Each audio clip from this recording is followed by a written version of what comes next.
तदरीस से वाबस्ता होने की वजह से, और मेरे साथ यहाँ पर बहुत सारे माशाल्लाह ज़बान के माहिरीन भी बैठे हैं, मुख्तलिफ नहज पर जो काम कर रहे हैं, और प्रोफेसर्स भी हैं, और इसके अलावा ऐसे लोग भी हैं जो अपने ज़ाती स्कूल से वाबस्ता हैं। वो अगर इस बात को संजीदगी से देखा जाए तो कौम इस वक्त कई हिस्सों में बटी हुई है। कुछ एक चीज़ के हामी हैं, कुछ कश्मकश में हैं, और ये चीज़ हमें कई जगहों पर हमें परेशानी में मुब्तला कर देती है।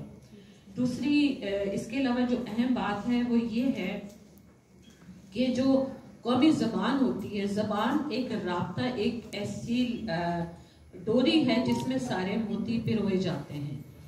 तो इस सिलसिले में बहुत सारी आवाज़ें भी उठती रहती हैं इसके खिलाफ, लेकिन बात यह है कि हमने बहैसियत पाकिस्तानी कौम इसको एक साथ लेकर बहैसियत पाकिस्तानी चलना है, और इसीलिए हमारी ये सारी कोशिशें भी हैं कि लोग हमारे साथ आवाज़ उठाएं। और आप सबसे ये भी गुजारिश होगी कि अभी नई हुकूमत बनी है, आप में से कौन किस सतह पर इस सिलसिले में राब्ते कर कर इसको यकीनी बना सकता है ताकि हम अपना वक़ार, अपनी शनाख्त और अपना विरसा खो ना जाए कहीं हमसे, और इस तरह मुख्तलिफ ज़बानों में बंटकर हम लोग कहीं बिखर ना जाए।